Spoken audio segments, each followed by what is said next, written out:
नहमदुहु व नुसल्ली व नुसल्लिमु अला रसूलिल करीम। अम्मा बाद फ़अऊज़ु बिल्लाहि मिनश शैतानिर रजीम। बिस्मिल्लाहिर रहमानिर रहीम। क़ाला रब्बना ज़लमना अनफुसना व इल्लम तग़फ़िर लना व तरहमना लनकूनन्ना मिनल ख़ासिरीन।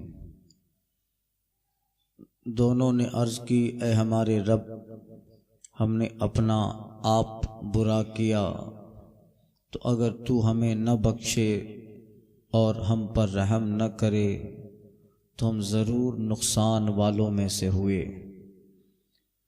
गुज़िश्ता तफ़सीर में अर्ज़ किया, हज़रत आदम अलैहिस्सलाम शजर ममनुआ, जिस दरख्त से जन्नत में मना किया गया था, उसका दाना गंदुम खाने के बाद उनका जन्नती लिबास वो उतर गया और दोनों हज़रत हव्वा रज़ियल्लाहु अन्हा, हज़रत आदम एक दूसरे के सामने बग़ैर लिबास के हुए। अल्लाह फरमाता है फ़बदत लहुमा सौआतुहुमा, और उन पर उनकी शर्म की चीज़ें खुल गईं। वत्तफ़िक़ा यख़सिफ़ानि अलैहिमा मिन वरक़िल जन्ना, और अपने बदन पर जन्नत के पत्ते चिमटाने लगे। वनादाहुमा रब्बुहुमा, और उनके रब ने उन्हें फरमाया, अलम अनहकुमा अन तिलकुम शजरा, क्या मैंने तुम्हें इस पेड़ से मना न किया था? अक़ुल लकुमा इन्न शैतान लकुमा अदुव्वुम मुबीन, और ये न फरमाया था कि शैतान तुम्हारा खुला दुश्मन है। अब बातें तो थी बहुत, मगर रब के इस खिताब के बाद, दाना खा लेने के बाद न कोई तावील की हजरत आदम ने, न कोई बात लंबी की। अहलुल्लाह सालिहीन की आदतें हैं, रब के कानून और हुक्म और आवाज पर बगैर दलील के अपनी गर्दनें झुका लेते हैं। काला, दोनों बोले, यानी हजरत आदम हजरत हव्वा, रब्बना ज़लमना अनफुसना, ऐ रब हमारे, हमने अपने आप बुरा किया, बहुत बुरा किया हमने, अब तेरे सिवा कोई है नहीं। वइन लम तग़फ़िर लना, अगर तू न बख्शे, व तरहमना, अगर तू हमें अब हम पे रहम न करे, लनकूनन्ना मिनल ख़ासिरीन, तो जरूर हम नुकसान वालों में हो गए। अब ये इतनी जामे दुआ है, गोया दुआओं में सबसे पहली दुआ ये है, सबसे पहली दुआ। इसलिए अक्सर अहादीस में इसका जिक्र है, कुरान मजीद में कई बार इस आयत करीमा को अल्लाह ताला ने बयान फरमाया। और हम लोग नमाज में अक्सर अइम्मा उलमा पीराने उज़ाम इसका विर्द और ये दुआएं अपनी दुआओं में इसको शामिल करते हैं। रब्बना ज़लमना अनफुसना व इल्लम तग़फ़िरना व तरहमना लनकूनन्ना मिनल ख़ासिरीन। आजिज़ी है, इनकिसारी है, रब से मदद मांगना और अपनी माफ़ी, अपने ऊपर रहम की तलब है अल्लाह ताला की बारगाह में। उलमा फरमाते हैं कि तमाम दुआओं का मजमा ये दुआ है। रब्बना ज़लमना अनफुसना, पहले रब को पुकारा। गोया हमारे बाप जनाब आदम ने बारगाह इलाही में जो दुआ सबसे पहले की वो ये दुआ है, तो औलाद यही दुआ करेगी। इसलिए कई एक दुआएं अहादीस में हमको तालीम हुई है, मौका महल एतबार से हुजूर ने बयान फरमाया, मगर ये वो दुआएं हैं जिनका विर्द होता रहा है और सूफिया सालिहीन इन्हें दुआओं में रखते हैं। जैसे रब्बना अफ़रिग़ अलैना सब्रन व सब्बित अक़दामना, रब्बना ला तुज़िग़ क़ुलूबना बअद इज़ हदैतना व हब लना मिन लदुनका रहमा इन्नका अंतल वहाब। ये सब जामिउल अदइया, जामे दुआओं में से है। अब हजरत आदम अलैहिस्सलाम हजरत हव्वा रब की बारगाह में अर्ज करते, मौला हमने तो अपना बुरा किया, अब अगर तू न बख्शे और रहम करे तो फिर हम तो घाटे, खसारे और नुकसान वालों में हो गए। अब सुनिए, अल्लाह फरमाता है इहबितू बादकुम लिबादिन अदु। अल्लाह फरमाता है चलो उतरो, उतर जाओ, तुम में से एक दूसरे का दुश्मन है। अब हजरत आदम अलैहिस्सलाम की पीठ में कयामत तक आने वाले इंसान है, मोमिन भी है, मुनाफिक भी है, काफिर भी है, मुर्तद भी है, मुशरिक भी है, सालिहीन भी है, अंबिया भी है, सब है। और जन्नत जगह मोमिनीन की है और पुश्ते आदम में सब है। तो अब ये हिकमत है, क्या है? हिकमत है। अल्लाह अंबियाए किराम का एजाज फरमाता है और शैतान को जब निकाला जा रहा है जन्नत से तो कहा जा रहा है उखरुज मज़मूम मदहूरा, निकल फटकारा हुआ, रांधा हुआ। जनाब आदम से कहा जा रहा है चलिए आप जमीन पर तशरीफ ले जाइए। फर्क है कि नहीं? कव्वाल लोगों ने सब मामला गड़बड़ किया, कव्वालियों में बोल बोल के आदम को माज़अल्लाह नीचे फेंका, ऐसा लफ्ज जो नबी नबूवत की शान के खिलाफ है। और फिर इन वाकयात को लोग भी मजाक बनाते रहते हैं। नबी हैं, अबुल बशर हैं, और सबसे पहले अल्लाह ताला ने नबूवत का ताज इनके सर पे रखा, औलाद आदम। अगरचे सरकार सल्लल्लाहु अलैहि वसल्लम तो नबी हैं ही, आलम नूर में कुन तो नबियों व आदम व बैनल माए व तीन। हुजूर कहते हैं जब आदम पानी और गारे की मंजिलों में थे तब भी मैं नबी था। अलग बात है। तो ये फरमाया निकालना कई तरह से होता है। शैतान को उसके हैसियत से निकाला गया, चल निकल, आउट, चला जा, दोबारा यहां दिखेगा नहीं। मगर हिकमत इलाही है हजरत आदम का जमीन पे भेजना। अगर वही ना आते तो फिर इंसानियत का सिलसिला कैसे चलता? हिकमत है, हजारों बातें और हिकमतें इसमें पोशीदा है। इसलिए हजरत आदम की खताए इज्तिहादी पर अल्लाह ताला ने वो जुमले इरशाद न फरमाए जो शैतान से कहे गए। न ये शान है जनाब आदम की। अल्लाह फरमाता है इहबितू। देखिए, एक होता है उखरुज, निकल, चला जा, एक होता है इहबितू। दोनों में मकसद तो एक ही था, शैतान को भी नीचे लाना था, हजरत आदम को भी नीचे ही उतारना है। मगर शान और मकाम जनाब आदम का उनकी पोजीशन पर है। शैतान से कहा गया उखरुज, निकल, और यहां कहा गया इहबितू, उतरिए, तशरीफ ले जाइए। कितना बड़ा फर्क है इन लफ्जों में। जनाब आदम की इज्जत पोशीदा है। इहबितू, अब आप उतरो, तुम में का एक दूसरे का दुश्मन है। मोमिन काफिर का दुश्मन, सालेहीन बदकार के दुश्मन, जाकिरीन गाफिलीन के दुश्मन, यानी एक दूसरे का दुश्मन है। और सबसे बड़ी बात जो उलमा फरमाते वो ये कि मोमिन काफिर का दुश्मन है। और पुश्ते आदम में सारी रूहें हैं, सब है, और जन्नत ईमान वालों की जगह है। इसलिए एक हिकमत के तहत उतारा जा रहा है। सुनिए आगे अर्ज करता हूं अदुव्वुल वलकुम फिल अर्द मुस्तकर। अब जाइए और तुम्हें जमीन में एक वक्त तक ठहरना, एक मुद्दत तक ठहरना है। मताउन इला हीन, और एक वक्त तक बरतना है। काला, अल्लाह फरमाता है फीहा तहयौना, उसी में मरोगे, उसी में जियोगे। वो फीहा तमुतुन, उसी में मरना है। वो मिन्हा तुखरजुन, और उसी जमीन से फिर उठाया जाना है। अब देखिए हिकमत यह है, ए आदम,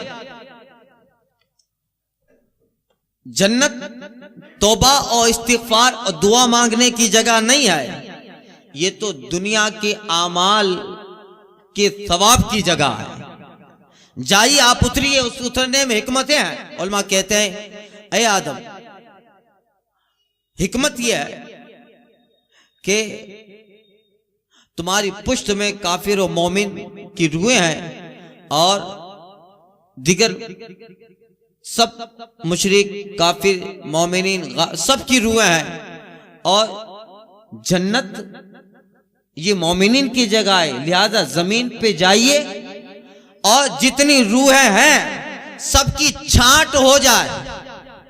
छांटने की जगह जमीन है, जब बिल्कुल छांट जाए और कौन आदम के कौल, उनके जो है नजरिए और तौहीद रिसालत और आगे अंबिया किराम का अल्लाह जो सिलसिला जारी करेगा, उनमें कौन इन पे है और कौन शैतान के नक्शे कदम पे, सब छांट हो जाए।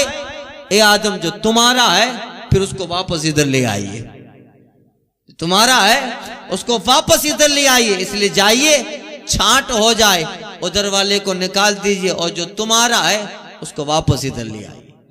इसलिए अल्लाह फरमाता है हमेशा नहीं रहना, फिल अर्द मुस्तकर, तुम्हें एक मुद्दत तक ठहरना है। हमेशा शैतान से कहा गया चल निकल, अब हमेशा तुझे लिए यहां दाखला ममनू, अब तेरे लिए इस प्रोहिबिटेड जोन, अब यहां एंट्री नहीं है। मगर आदम अलैहिस्सलाम से कहा जा रहा है फिल अर्द मुस्तकर व मताउ इला हीन, एक वक्त तक जमीन में ठहरना है, फिर उसी में रहना है, उसी में इंतकाल करना है, उसी से उठाया जाना है और फिर इसी जगह आ जाना है। एक मुद्दत, वक्त बहुत थोड़ा है। मैंने अर्ज किया था हदीस पाक में भी, कुरान पाक में ये जो अल्लाह फरमाता है इला हीन, एक वक्त, तो सारी इंसानियत की तारीख या जमीन जब से बनी है, दुनिया बनी है, तब से लेकर जब तक दुनिया खत्म ना हो जाए, ये हजारों साल, ये हमारे लिए हजारों हैं, मगर रब के लिए या आखिरत के मुकाबले में इसकी वही हैसियत है जो समंदर के मुकाबले में कतरे की। इसलिए कुरान पाक में फरमाया इन्ना यौमन इंदा रब्बिका कअल्फि सनतिन मिम्मा तउद्दून, तुम्हारी गिनती का 1000 साल तेरे रब के नजदीक एक दिन है। और फिर आखिरत के मुकाबले में ये जितने सालों हजारों साल की जो दुनिया है वो आखिरत के मुकाबले, इसलिए कि दुनिया कितने भी साल की हो जाए लिमिटेड है और आखिरत के लिए कोई लिमिट नहीं है। अब्दुल आबाद हमेशा है। तो जाहिर बात है कि उलमा सूफिया तो यहां तक कहते हैं कि दुनिया के जितने साल हैं आखिरत के मुकाबले में, समंदर के मुकाबले में कतरे से तशबीह देना भी ज्यादा है।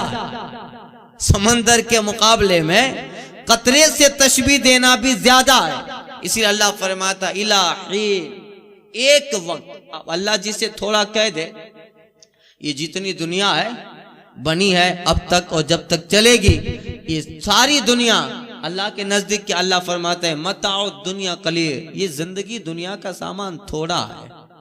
बताइए ये दुनिया, इसमें जितनी चीजें हैं ये सब अल्लाह के नजदीक थोड़ा है। तो अल्लाह के नजदीक जो ज्यादा हो वो कितना होगा? जो ज्यादा हो वो कितना हो अल्लाह के नजदीक? अल्लाह। तो अब अल्लाह फरमाता इलाहीन, एक वक्त तक ठहरना है। फीहा तहयौन, जिंदगी में एक वक्त तक जियो। फीहा तमुतून, उसी में मरो। वो मिनहा तुखरजून, और फिर हम अपनी कुदरत से उसी में तुम्हें उठाएंगे। अब छांट हो जाएगी दुनिया, दारुल आमाल है। आदम के ऊपर नक्श पर कौन चला और शैतान और उसकी जुर्रियत पे कौन चला। छांट होने के बाद जब मुकम्मल सब बातें हो गई, ए आदम जो तेरे हैं वापस जन्नत में लेके आ जाओ, और जो तेरे नहीं है उसके लिए जहन्नम बनाई है। वला अम्ल अन्न जहन्नम मिनकुम अजमाइन, शैतान से अल्लाह कहता है मैं तुम ही सबसे सारी जहन्नम भर डालूंगा। अब जो छांट हो जाए, इसलिए ये कहा गया। और दूसरी वजह उलमा फरमाते हैं आप जाइए जन्नत से, अब जमीन पे उतरिए और वहां नस्ल हो, आबादी हो। जन्नत में हूर है, गिलमान है, फरिश्ते हैं, मगर जन्नत की आबादी ये नहीं है।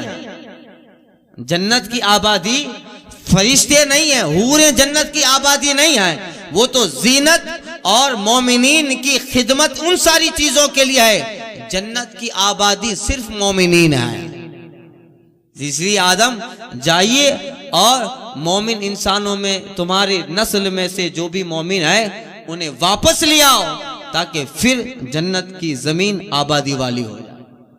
ये बहुत सारी हिकमतें और अल्लाह ताला ने काफी हिकमतें इसमें पोशीदा रखी। इसलिए जब मैयत को दफन करते हैं ना, मिट्टी डालते हैं, कुल शरीफ की मिट्टी होती है, फिर 3 मरतबा हम मिट्टी डालते हैं। मिन्हा खलकनाकुम वफीहा नुईदुकुम व मिन्हा नुखरिजुकुम तारतन उखरा। कब्र में मिट्टी देते हैं, सुन्नत है ये, याद है आपको। एक तो कुल शरीफ की मिट्टी, कुल शरीफ पढ़ के, एक ये कि कब्र में 3 मरतबा थोड़ी सी खाक लेकर उसके कब्र में रखो, मरहूम की मिट्टी का ढेला जो भी उस वक्त पास में मौजूद हो। 1 मरतबा कमिन्हा खलकनाकुम, इसी से पैदा किया, वफीहा नुईदुकुम, उसी में लौटा रहे हैं, वो मिन्हा नुखरिजुकुम तारतन उखरा, और इसी में दोबारा उठाएंगे। ये सुन्नत है और ये दुआ याद होनी चाहिए। अब क्या वो दफन करते रहते हैं लोग, तो कब्रिस्तान के बाहर खड़े रहते हैं, बीड़ियां पीते रहते हैं, है क्या नहीं? कितने लोग कब्रिस्तान में जाते हैं, अरे नमाज जनाजा पढ़ने की बारी आती है तो चंद बेचारे नमाजी लोग वो वुजू करके जनाजा में शरीक हो जाएंगे, बाकी सब सामने खड़े रहेंगे। जनाजा पड़ा है, इसे देखकर तो रोंगटा खड़ा हो जाना चाहिए था।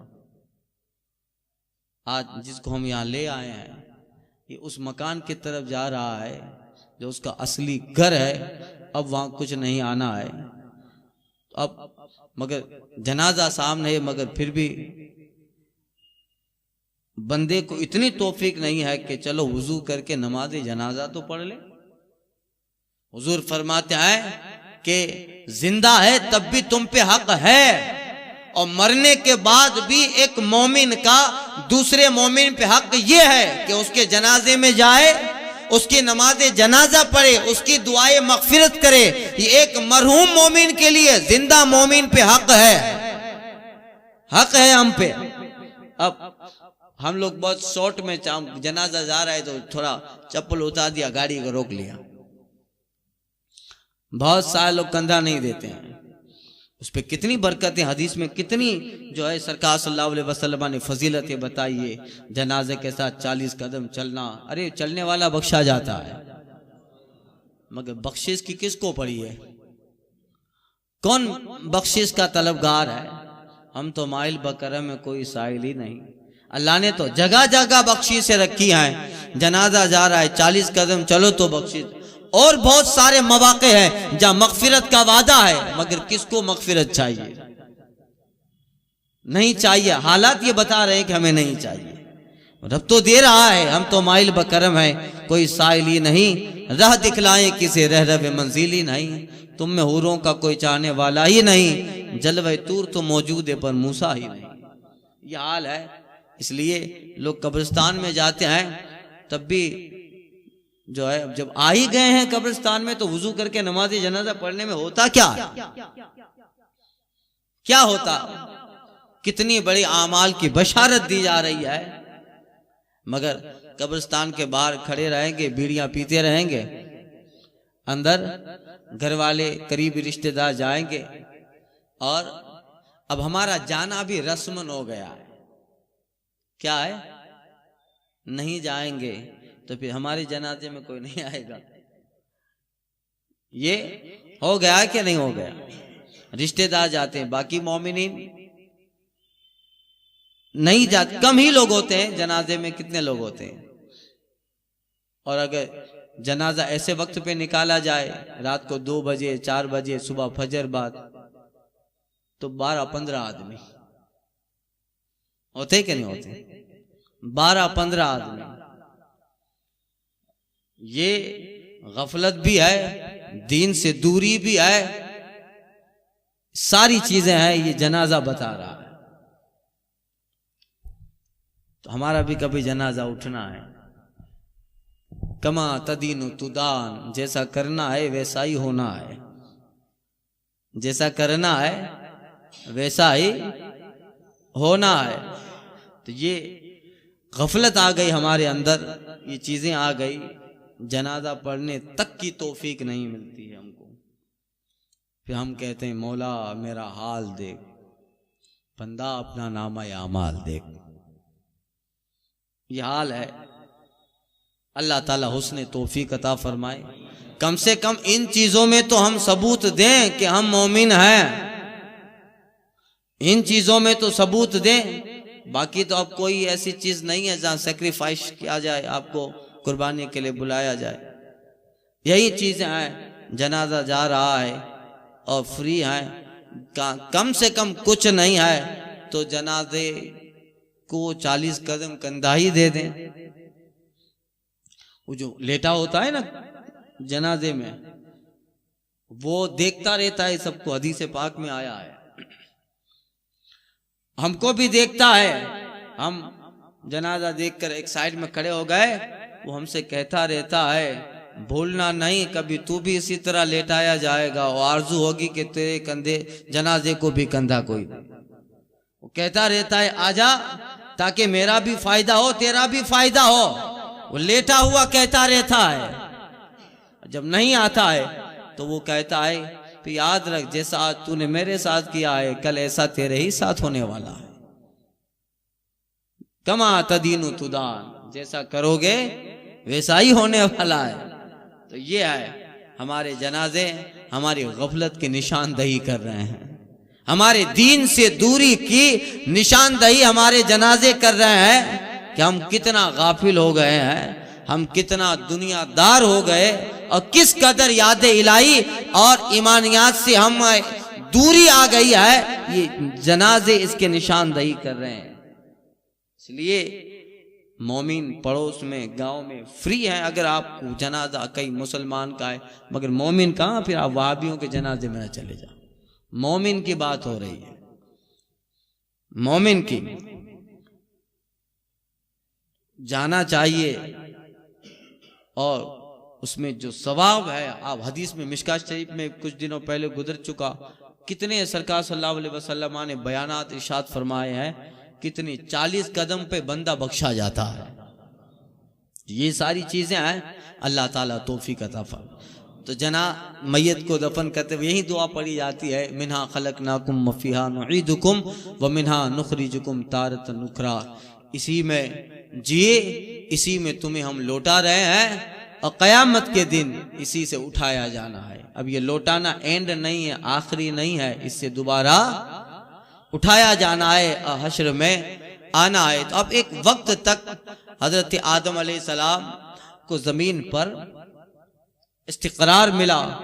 अब वाक़या ये है, पहले पारे में अर्ज कर चुका, मशहूर है, हजरत आदम अलैहिस्सलाम को सरनदीप पहाड़ पे उतारा गया और दूसरी जगह जद्दा जिसे कहते हैं, यानी मक्का शरीफ की सिटी जद्दा, वहाँ हजरत हवा को उतारा गया, इसीलिए उसका नाम जद्दा है। जद दादा को कहते हैं, जद्दा दादी को कहते हैं, तो हमारी दादी को वहीं उतारा गया, इसलिए उसका नाम हुआ जद्दा। क्या बोलते हैं? आबा वजदाद, अब वो जद बाप दादा, इसी से जद्दा दादी। तो हमारी दादी को वहां उतारा गया, इसलिए उस इलाके का नाम जद्दा हुआ। अब जमानों तक रहे, फिर कई साल तक हजरत आदम अलैहिस्सलाम तौबा करते रहे। पहले पारे में फतलक्का आदमो मिन रब्बिही कलिमात, फिर हजरत आदम ने अपने रब की तरफ से कुछ कलमे पा लिए, सीख लिए, और वो कलमा रसूल पाक सल्लल्लाहु अलैहि वसल्लम का नाम था। का मौला मेरी तौबा कबूल फरमा उस नाम के सदके में जिसको तूने जन्नत के पत्तों और जन्नत के जो है दरो दीवार और जन्नत के पिलर और जन्नत के सुतूनों में अपने नाम के साथ जिसका नाम तूने लगाया था। हजरत आदम अलैहिस्सलाम ने जैसे ही आंख खोली और जन्नत में जैसे ही जलवा बार हुए तो जन्नत के बहुत सारे मकामात पे हजरत आदम ने देखा कि लिखा हुआ था ला इलाहा इल्लल्लाह, अल्लाह के सिवा कोई माबूद नहीं है, वो मुहम्मदुर रसूलुल्लाह सल्लल्लाहु अलैहि वसल्लम, मोहम्मद अल्लाह के रसूल हैं। तो हजरत आदम कहते हैं मैंने समझ लिया कि ये मोहम्मद कोई है जिसके नाम को अल्लाह ने अपने नाम के साथ लगाया है, यानी कोई बड़ी जात है कि जिसको अल्लाह ताला ने अपने नाम के साथ लगाया है। तो हजरत आदम को अल्लाह ताला ने वो कलमात उनके दिल में इल्का किए। अल्लाह फरमाते हैं फतलक्का आदमो मिन रब्बिही कलिमात, और हजरत आदम ने अपने रब से चंद कलमे सीख लिए और उसी कलमे यानी हजरत आदम आज कहते मौला उस नाम का वास्ता जिस नाम को तूने जन्नत के दरो दीवार जन्नत के सुतून और पत्तों पर अपने नाम के साथ लगाया, उस मोहम्मद का वास्ता मेरी तौबा कबूल कर। तो अल्लाह ताला ने हुजूर के इसमें गिरामी से हजरत आदम की तौबा कबूल फरमाई। तो ये सरकार सल्लल्लाहु अलैहि वसल्लम वहां हजरत आदम ने वो नाम अस्मा देखे थे। खैर फिर जमानों तक हजरत हवा अलग रही, हजरत आदम यहाँ रहे और फिर एक हजरत आदम अलैहिस्सलाम रब के हुक्म से जो है मक्का शरीफ पहुंचते हैं।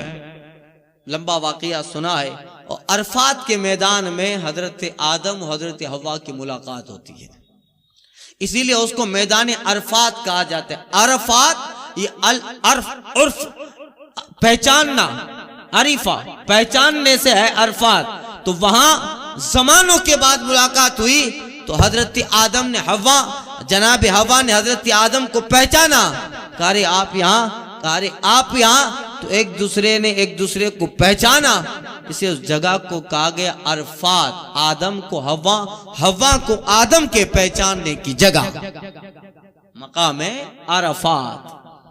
अरफ पहचानने में आता है ना, मन अरीफा नफ्सहु अरीफा रब्बहु, अपने आप को पहचान ले अपने रब को पहचान ले। तो अरफा इसलिए उस जगह को मकाम अरफा कहा गया, इंट्रोडक्शन की जगह। हजरत आदम और हजरत हवा की वहां मुलाकात हुई, एक दूसरे को पहचाना, कहा रे आप जमानों से बिछड़े हैं। वहां कई साल गुजर गए थे जब जमीन पर तशरीफ लाए, अरे आप, कहा रे आप। अब वहां फिर चूंकि निकाह तो जन्नत ही में हो गया है, अब फिर वहां से इंसानी नस्ल का सिलसिला बढ़ा। पहले मैं अर्ज कर चुका हूं कि किस तरीके से चूंकि शुरू में हजरत आदम अलैहिस्सलाम हजरत हव्वा रज़ियल्लाहु ताला अन्हा से जो औलाद पैदा हुई तो उनके दीन में जो है भाई और बहन का निकाह रवा था, चूंकि अब कोई है ही नहीं।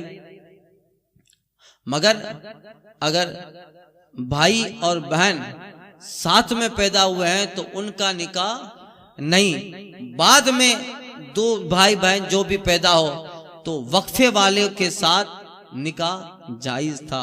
जैसे अक्ली माँ के लिए काबिल और हाबिल की लड़ाई हुई। अक्ली माँ ये हजरत आदम की रज़ियल्लाहु ताला की बेटी है। तो अब काबिल ये चाहता था कि मैं निकाह करूं, हाबिल ने कहा कि हजरत आदम ने कहा कि हाबिल निकाह करेंगे, मगर चूंकि अक्ली माँ की विलादत काबिल के साथ हुई थी तो एक दूसरे के साथ अगर विलादत में जोड़ा है, साथ हुए हैं, तो फिर वो भाई बहन का निकाह नहीं होता।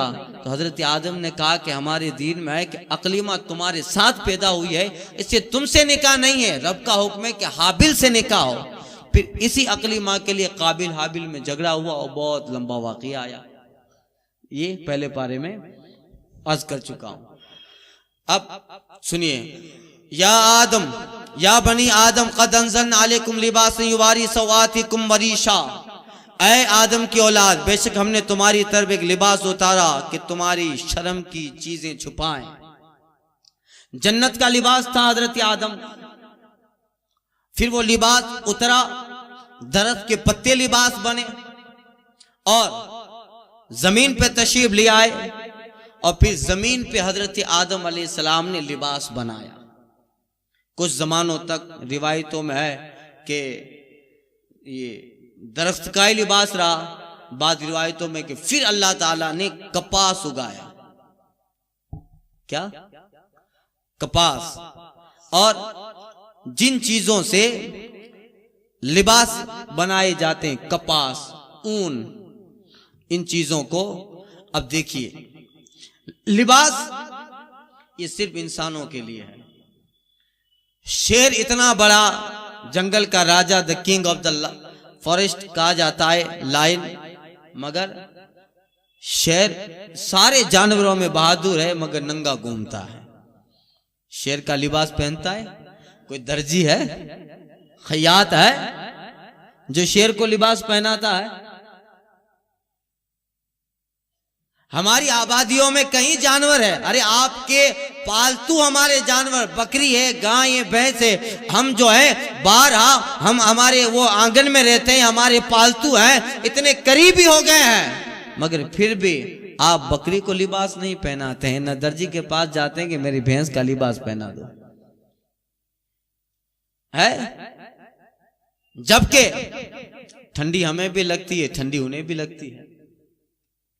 अल्लाह ने हमारे साथ जो मामला फरमाया, इंसान तो कितनी अजमत वाला चीज है, रब चाहता तो लिबास जैसी चीज ही न उतारता, हम भी जानवरों की तरह नंगे रहते, क्या होता? मगर करम है लिबास का लिबास भी हो जाए। और ए आदम की औलाद, अल्लाह ने तुझे जितना हसीन बनाया है, तेरा लिबास हुस्न पे इजाफा कर दे, इजाफा कर दे ये लिबास। तू आदम की औलाद, इंसान है, इंसान होना ही तेरी जीनत है। और फिर अल्लाह ने अपने करम से लिबास जैसी नेमत अता फरमाई कि जीनत पर जीनत, तू जितना हसीन है, लिबास हुस्न में और इजाफा कर दे। लोग कहते हैं ना, एक नूर आदमी नौ नूर कपड़ा, कहावत है, एक नूर आदमी नौ नूर कपड़ा, लिबास से हुस्न बढ़ जाता। ये अल्लाह ताला ने कितना बेहतर मामला हजरत इंसान के साथ फरमाया कि ए आदम की औलाद, बेशक हमने तुम्हारी तरह की लिबास उतारा। उलमा फरमाते, सूफिया फरमाते हैं कि जमीन में अल्लाह ताला ने बहुत सारी चीजें पैदा की, मगर सुनिए, अल्लाह ताला ने जमीन में कपास, जमीन में ऊन, रेशम, ये सारी चीजें अल्लाह ताला ने जमीन में बनाई। उनके और जुज़वी और एक्स्ट्रा एडिशनल बेनिफिट्स है, मगर अल्लाह ने इन चीजों को इसलिए बनाया है ताकि बेहतर लिबास इंसान के जिस्म पे आ सके।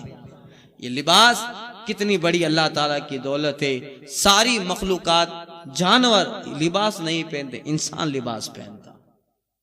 तो ये हुस्न में इजाफा भी है, और फिर उसका फायदा अल्लाह ताला ने हुस्न के साथ साथ इसमें फवाइद रखे। गर्मी का लिबास अलग, ठंडी का लिबास अलग, बरसात का लिबास अलग। हालात, मौसम बदलते रहते हैं, मौसम के साथ लिबास भी बदलता है, मौसम से हिफाजत भी देता है और हुस्न में इजाफा भी करता है ये लिबास। और हमें कहा गया है कि हमारे पास अगर अल्लाह ताला ने असबाब दिए हैं, माल दिया है, तो हम लिबास अच्छा पहने, अच्छा लिबास पहने। एक सहाबी थे हजरत अब्दुर्रहमान बिन औफ, मैं मिशकात शरीफ में हदीस शरीफ दरस हदीस में अर्ज कर चुका हूँ। सरकार सल्लल्लाहु अलैहि वसल्लम की हदीस पाक है कि हुजूर फरमाते हैं कि इब्ने आदम का इन चीजों के सिवा किसी में हक नहीं है। चंद चीजें हैं, बैतुन यस्कुनुहु, सौबन युवारी भी औरतुहु, व जलफुल खुब्ज़ वल्मा। हदीस आई, आका फरमाते बस यही चीजें बंदे को चाहिए, एक मकान जिसमें रह सके, एक कपड़ा जिसे सतर ढांप सके, रोटी और पानी, बस यही जिंदगी है। मगर साहबा किराम ने वो सब सुनते थे अहादीस, तो फिर अपने कपड़ों की, लिबास की इतनी फिक्र नहीं रहती थी, जो भी पहन लिया। हजरत अब्दुर्रहमान बिन औफ बड़े मालदार साहबी थे, उस्मान गनी के बाद सबसे बड़े मालदार अब्दुर्रहमान बिन औफ मदीना में। तो वो ऐसे ही लिबास पहनते थे। आका फरमाते, अब्दुर्रहमान, अल्लाह ने माल दिया है तो तेरी घोड़े सवारी, तेरी सवारी और तेरे लिबास से भी तेरे माल का इजहार हो, ताकि अल्लाह का शुक्र अदा हो। अल्लाह ने दिया है, अब करोड़ों रुपया पड़ा है, बैंक में, मगर वही एक लिबास 10 दिन तक पहना रहता है। सिलाता नहीं, साल में एक मर्तबा सिलाता है। क्यों नहीं? अल्लाह ने जब दिया है तो तेरे लिबास से भी तेरा शुक्र अदा किया जा सकता है। तो अच्छा लिबास पहन, ये पहनना भी अल्लाह का शुक्र है कि मौला तूने दिया है तो बंदा पहनता है, इस पहनने में भी शुक्र इलाही है। अब करोड़ों रुपया पड़ा है मगर कहना है वो जोड़ी हुए काफी है 25 नारियों में ना। अरे जब दिया है तो अल्लाह ने जब दिया है तो जो तू पहन, बेहतर लिबास, उसका क्या करेगा? बाद में तू मर जाएगा, तेरे बेटे भी तेरे माल का हाल क्या करेंगे? वो आज दस हदीस में बयान गुजर चुका। बाद में क्या होता है? अल्लाह पूछेगा बंदे से, तुझे मालूम है तेरे जाने के बाद तेरे घर वालों ने क्या किया? क्या नहीं मौला। अल्लाह ताला फरमाएगा तेरे जायदाद पर तेरे बेटों ने एक दूसरे को कत्ल किया, तेरे दौलत पर जो छोड़ के गया था एक दूसरे को कत्ल किया तेरी औलाद ने, तेरा घर वीरान हो गया जिसको तू संभालता था, और तेरी बीवी का हाल सुन, उसने दूसरा निकाह कर लिया। ये है बंदे की हकीकत। वो कहेगा मौला जिसके लिए इतना किया उन्होंने तो कभी याद ना किया। अल्लाह से फरमाएगा अर्जीनी आती का बिही कुल्ला, ऐ मौला मुझे वापस लौटा दिए सारा लेकर तेरी बारगाह में आओ। कहा नहीं नहीं अब नहीं, never you can you go return, अब तुम रिटर्न नहीं हो सकते। तो ये बंदे की हकीकत है। तो हमारी लिबास से भी शुक्र हो सकता है। एक दिन जो है महमूद गजनवी का वाकया है। महमूद और अयाज मशहूर नाम है। महमूद और अयाज जब महमूद की बारगाह में, बादशाह गजनवी की बारगाह में जब हजरत अयाज आए थे तो बहुत गरीब थे, फकीर थे, मगर जब बादशाह के पास रहे, अक्लमंद थे, बादशाह का कुर्ब हासिल किया तो इतने बड़े मकाम पे पहुंचे कि बादशाह ने खास मुशीर बना लिया और शाही लिबास पहनने लगे अयाज। मगरिब का वक्त होता या दिन के एक मखसूस वक्त में वो अपने हुजरे में चले जाते और कुछ करते। दूसरे वजीरों ने बादशाह के कान भरे कि बादशाह सलामत, आप जिस अयाज पे इतना भरोसा करते हैं वो अपने कमरे में जाकर आपके खजाने को छुपा रहा है, जमा कर रहा है। बादशाह तो मोतमद था अयाज, मगर वजीर जब शिकायत कर रहे हैं, कान भर रहे हैं, तो उनको दिखाने के लिए जब एक मखसूस वक्त पे अयाज कमरे में चला गया, बादशाह वजीरों के साथ आया, दरवाजा पे दस्तक दी, दरवाजा खोलो। अयाज कहते बादशाह थोड़ी देर रुक जाएं, दरवाजा खोलता हूं। दूसरे वजीर कहते देखा बादशाह कुछ न कुछ खजाने के साथ छेड़छाड़ कर रहा है। थोड़ी देर के बाद अयाज ने दरवाजा खोला, बादशाह सलामत वजीरों के साथ गए, अंदर आगे पीछे देखा, एक छोटा सा संदूक चांदी का नजर आया, उसका ताला हिल रहा था, यानी अभी किसी ने बंद किया है। का बादशाह सलामत यही संदूक में कुछ है, खोलो। अयाज कहते हुजूर इसमें मेरी इज्जत है। का नहीं मुझे मालूम है, मगर जिन्होंने तुम पे इल्जाम लगाया है उन पे भी तुम्हारी हकीकत जाहिर हो जाए। ठीक है। जब अयाज ने उस संदूक को खोला तो उसमें कोई सोना जवेरात कुछ न निकला। एक फटा पुराना कुर्ता था, एक फटी पुरानी तहबंद लुंगी वो निकली। बादशाह कहता अयाज इस बोसीदा पुराने तहबंद और कुर्ते को इस संदूक में रखने की वजह। बादशाह को जवाब देते अयाज को हुजूर जब मैं पहली बार आपकी बारगाह में आया था तो यही लिबास पहन के आया था। पहली बार जब आपकी बारगाह में आया था तो मैं यही लिबास पहन के आया था। फिर बादशाह सलामत आपके इनामात, आपकी खास तवज्जो और आपके कुर्ब ने मुझे इतना आला बना दिया कि अब मैं शाही जोड़ा पहनता हूं। मगर बादशाह मैं दिन में या कभी भी वक्त मिलता है इस कमरे में आके थोड़ी देर के लिए ये लिबास पहन लेता हूं और नफ्स से कहता हूं कि तू अगर से अभी शाही जोड़ा पहन रहा है, मगर याद रख तेरी हकीकत यही लिबास था, तेरी हकीकत यही लिबास था, ताकि मुझ में इस लिबास और शाही ताज शाही जोड़े की वजह से मेरे अंदर गुरूर और तकब्बुर पैदा ना हो। इसलिए इस लिबास को ज़ेबे तन करता हूं और नफ्स को बताता हूं हकीकत यही है अल्लाह ने दिया है तो इस नेमत का इजहार हो रहा है, वो अलग बात। ये लिबास के ऊपर एक बहुत बड़ा फलसफा अल्लाह ने कुरान करीम में लिबास की मिसाल बयान फरमाई है। मियाँ बीवी के ताल्लुकात, इज़्दिवाजी जिनकी दाम्पत्य जीवन को जब अल्लाह ताला ने कुरान मजीद में बयान किया, अल्लाह फरमाते हुन्ना लिबासुन लकुम अंतुम लिबासुन लहुन्ना, ऐ औरतों तुम मर्द के लिए लिबास और ऐ मर्दों तुम औरतों के लिए लिबास हो। यानी इसकी बड़ी अहमियत है। तो अल्लाह ताला ने कितना करम किया कि हजरत इंसान को लिबास अता। फिर मार्केट में आप देखो लिबासों की भरमार है, कैसे कैसे लिबास और उसकी डिजाइन, उसकी स्टाइल, और लेकिन सबसे बेहतर लिबास हदीस शरीफ में जिसको पसंद किया गया है वो कुर्ता है, पाजामा है, जिससे मुकम्मल तौर पे सतर की हिफाजत होती है। ये सबसे बेहतर है। और सरकार सल्लल्लाहु अलैहि वसल्लम हमेशा तहबंद पहना करते थे, लुंगी, मगर पैजामा हुजूर ने पसंद फरमाया। पाजामा सरकार, इससे मुकम्मल तौर पे सतर की हिफाजत होती है। इस्लाम में लिबास से बेहतर लिबास है, वरना लिबास तो बहुत है।